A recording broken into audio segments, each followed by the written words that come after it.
14 J's had been built to pull the crack passenger trains of the Norfolk and Western, like the Powhatan Arrow on her 680-mile run on the main line between Norfolk and Cincinnati. Norfolk and Western had well anticipated the increased passenger traffic generated by World War II, with one of the most marvelous passenger locomotives of all time.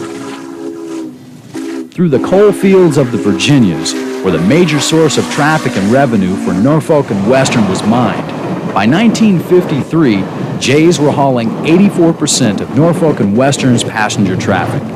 Over the N&W Main, that some called a roller coaster, 611 and her 13 sisters averaged over 15,000 miles a month, and 250,000 miles between classified repairs. Several of the J's ran up almost 3 million miles before retirement. Although her modern self-lubricating systems eliminated most stops for lubrication, a J could burn 6½ tons of coal and evaporate almost 100,000 pounds of water an hour. The 35-ton tender was usually refilled at Pritchard on the Norfolk to Cincinnati runs. At Fort Smith, Ohio, the J passes a freight car being motion weighed and gravity sorted in the freight classification yards.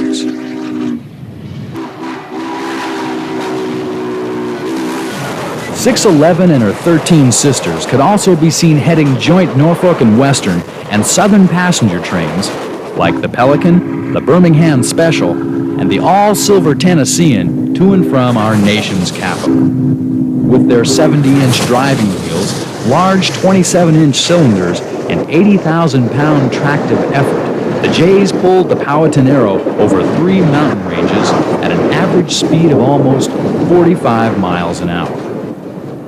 Arriving at the station in Cincinnati, this J will be quickly serviced and refueled for the return trip to Norfolk. She will be turned on the table and pull the eastbound Cavalier or the overnight run of the Pocahontas back to Roanoke.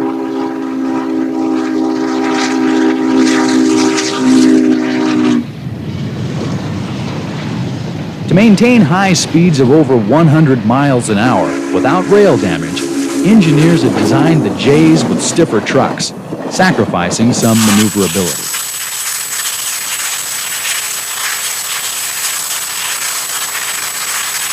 On January 23, 1956, engine 611 leading the westbound Pocahontas entered the restricted curve at Tug River.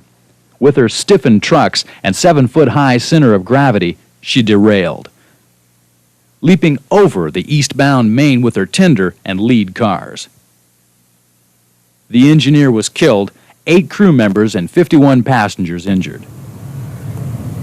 After extensive repairs at Roanoke, 611 was returned to service in places like Canova, where the borders of Kentucky, Ohio, and Virginia come together.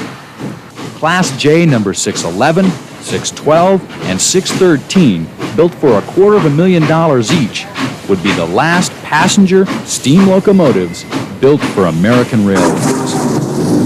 Returning to Roanoke, the J passes through an N&W coal yard. Norfolk and Western freights hauled more tons per mile than any U.S. railroad of equal or greater size.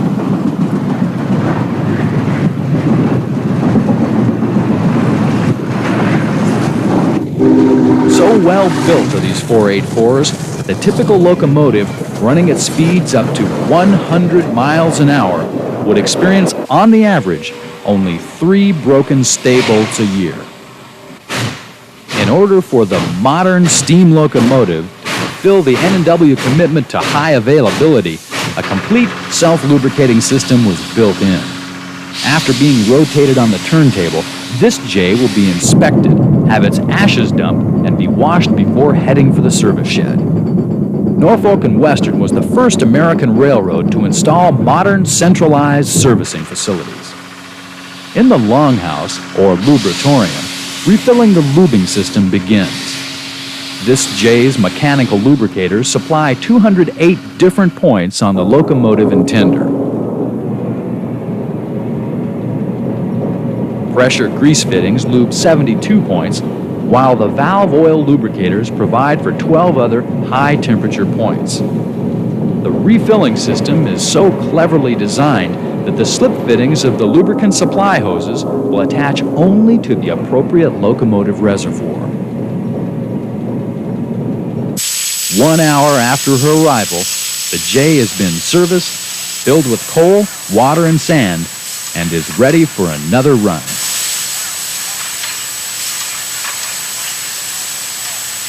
But time is quickly running out on the J's.